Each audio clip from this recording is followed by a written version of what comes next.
प्रिय श्रोतागण, परमेश्वर का प्रेम कौन नहीं चाहता। परमेश्वर अपना प्रेम सभी को अलग अलग रूपों में देते हैं। किसी को जीवन में ढेरों दुख मिलते हैं तो किसी का जीवन मिला जुला रहता है। मित्रों, आज की इस प्रस्तुति में हम आपको बताएंगे 8 ऐसे संकेत कि आप परमपिता से कितने निकट है और परमपिता आपको कितना प्रेम करते हैं। अगर परमेश्वर आपसे प्रेम करते हैं तो उसका पहला संकेत यह है कि आप जो भी करोगे उसमें आपको सफलता नहीं मिलेगी, आपको विफलता ही मिलेगी। जी हाँ मित्रों, यह सुनकर आपको थोड़ा विचित्र लग सकता है, परंतु यह सच्चाई है कि आप हर चीज में अपना 100% दोगे, परिश्रम और मेहनत करोगे, लेकिन आपको सक्सेस नहीं मिलेगी और यह बार बार होगा जब तक कि आपकी आंखें नहीं खुल जाती। मित्रों, दूसरा संकेत है कि आपको अपने ऊपर जो विश्वास है वह खत्म हो जाएगा। जी हाँ मित्रों, जब परमेश्वर आपके साथ होते हैं तो आपको बिल्कुल अकेला फील होता है। आप नहीं समझ पाओगे कि आपको आगे क्या करना चाहिए। आप खुद को एक ऐसी स्थिति में महसूस करोगे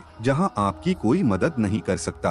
आप किसी को अपनी परेशानी शेयर नहीं कर पाओगे। अगर किसी को अपनी परेशानी बता भी दोगे तो वह उनके लिए बहुत छोटी बात होगी या फिर वह लोग आपकी बात पर ध्यान ही नहीं देंगे। मित्रों, ईश्वर का तीसरा संकेत है आपके जीवन में दुख अपने चरम सीमा पर होंगे। हाँ मित्रों, आपको लगेगा कि मेरे जीवन में इससे बुरा क्या हो सकता है। आप दुख की चरम सीमा को महसूस कर लेंगे। मित्रों, आपने महान लोगों का जीवन तो देखा ही होगा। सभी अपने जीवन में बड़े से बड़े दुखों में गिरे और उनके अंदर वैराग्य आया और इस जीवन और सांसारिक सुखों के आगे ईश्वर को जानने की उनके मन में प्यास जगी और अंत में उन्होंने परमेश्वर का साक्षात्कार भी प्राप्त कर लिया। मित्रों, इन दुखों से मनुष्य टूट तो जाता है, लेकिन इन दुखों से ईश्वर के प्रति प्रेम भी विकसित होता है। वह यह समझ जाता है कि संसार में सारे सुख तो नहीं है, कुछ तो ऐसा है जो इस संसार से परे है और वह शायद ईश्वर ही है। दोस्तों, ईश्वर हमें सबसे पहले हारना सिखाते हैं, क्योंकि जब तक आप हार को नहीं समझोगे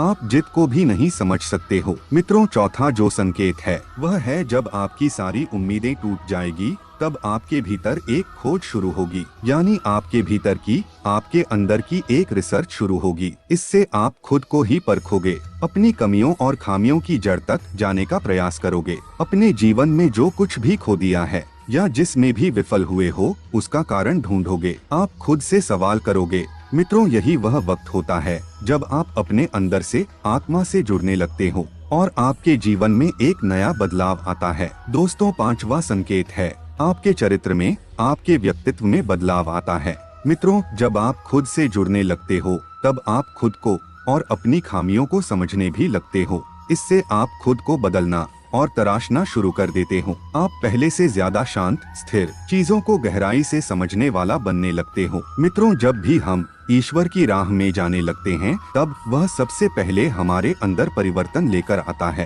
ताकि हम उसकी भाषा को समझ सके। मित्रों, जब तक हम परमेश्वर के गुणों को नहीं समझ सकेंगे तब तक हम ईश्वर और उसके प्रेम को भी नहीं समझ सकेंगे। इसीलिए ईश्वर हमारे अंदर बदलाव लाते हैं, हमें उनकी भाषा को समझना सिखाते हैं, चाहे फिर वह दुख हो या कोई और खास अनुभव। छठा संकेत है आप किसी भी चीज में हार या जीत का अनुभव नहीं करोगे। मित्रों, यह वह वक्त होगा जब आप बदल चुके होंगे, आपके अंदर बदलाव आ रहा है। अब आपका जीवन के प्रति दृष्टिकोण बदलता जाएगा, जिससे सांसारिक जीवन में घट रही घटनाओं का आप पर असर कम होगा। बाहर सांसारिक जीवन में घट रही घटनाओं को आप एक नाटक के रूप में देखना शुरू कर दोगे, न कि एक वास्तविकता के रूप में। आपके अंदर साक्षी भाव आ जाएगा। आपके लिए संसार महज एक नाटक होगा, इससे ज्यादा और कुछ भी नहीं। दोस्तों, सातवां संकेत है जब आपको यह महसूस होने लगेगा कि आप ईश्वर के बहुत निकट पहुंच चुके हो, तभी आपके जीवन में सबसे बड़ा झटका लगेगा। मित्रों, यह परमेश्वर की सबसे कड़ी परीक्षा होती है। यहाँ पर आपका विश्वास, आपकी बुद्धि, हर चीज तोली जाएगी।